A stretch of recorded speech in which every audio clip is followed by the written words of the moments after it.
ദശകം 75 കംസവധം. പ്രാതഃസന്ദ്രസ്തഭോജക്ഷിതിപതിവചസാ പ്രസ്തുതേ മല്ലതുര്യേ സങ്കേരാജ്ഞാം ച മഞ്ജാൻ അഭിയയുഷി ഗതേ നന്ദഗോപേപി ഹർമ്മ്യം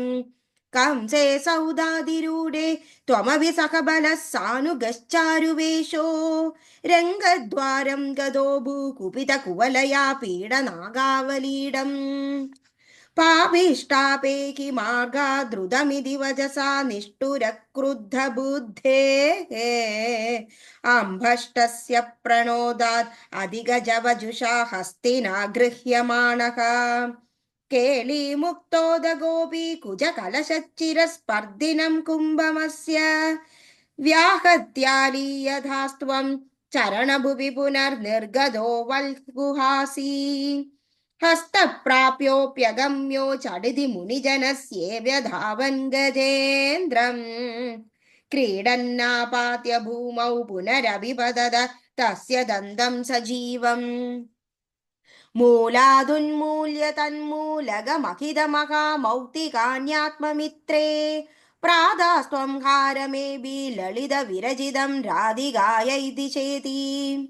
गृह्णानं दन्तमं सेयुधमदहलिना रङ्गमङ्गाविशन्दम् त्वामङ्गल्याङ्गभङ्गीरभहसुहृदमनोलोचना वीक्ष्य लोकाः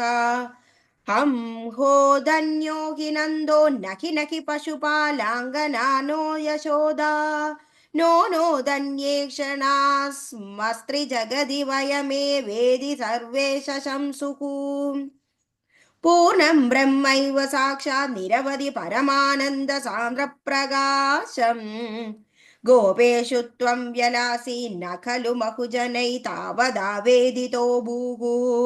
दृष्ट्वा दत्त्वां तदेदं प्रथममवकते पुण्यकाले जनौकाः पूर्णानन्दा विपापा सरसमभिजगु त्वत्कृतानि स्मृतानि चाणूरो मल्लवीरस्तदनु नृपगिरा मुष्टिगो मुष्टिशाली त्वां रामं चाभिपेदे छड छडिति मितो मुष्टिपादादिरूक्षम् उत्पादापादनाकर्षण विविधरणान्यासदां तत्र चित्रम् मृत्यो प्रागेव मल्लप्रभुरगमदयं भूरिशो बन्धमोक्षान् हाति कष्टं कुमारौ सुललितवपुषौ मल्लवीरौ कठोरौ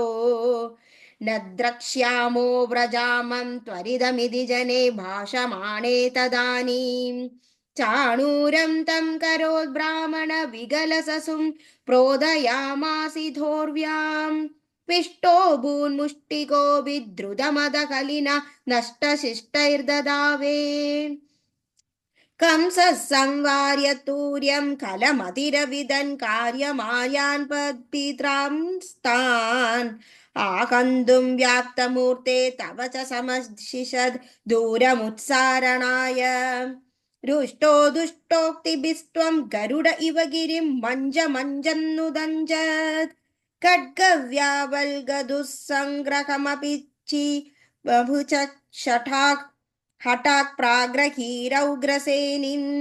सद्यो निष्पिष्टसन्धिं भुवि नरपदिमापात्य तस्योपरिष्टात् त्वय्यापाते तदैव त्वदुपरि पतिदा नागिनां पुष्टवृष्टिः किं किं भ्रूमस्तदानीं सततमभिभिया त्वद्गदात्मा सभेजे सायुज्यं त्वद्वदोधा परमपरमियं वासनाकालनेमेहे त्वद्भ्रातृनष्टवृष्ट्वा द्रुतमदविदरौ सन्नमन्नुग्रसेनम् कृत्वा राजानमुच्चैः यदुकुलमखिलं मोदयन् कामदानैः भक्तानामुत्तमं चोदव मम गुरुगुरोः आप्तनीतिं सखायं लब्ध्वा तुष्टो नगर्यां पवनपुरपदे रुन्दिमें सर्वरोगान् सर्वत्र गोविन्द नाम संकीर्तनं गोविन्दा गोविन्दा नारायण अखिल गुरु भगवन् नमस्ते।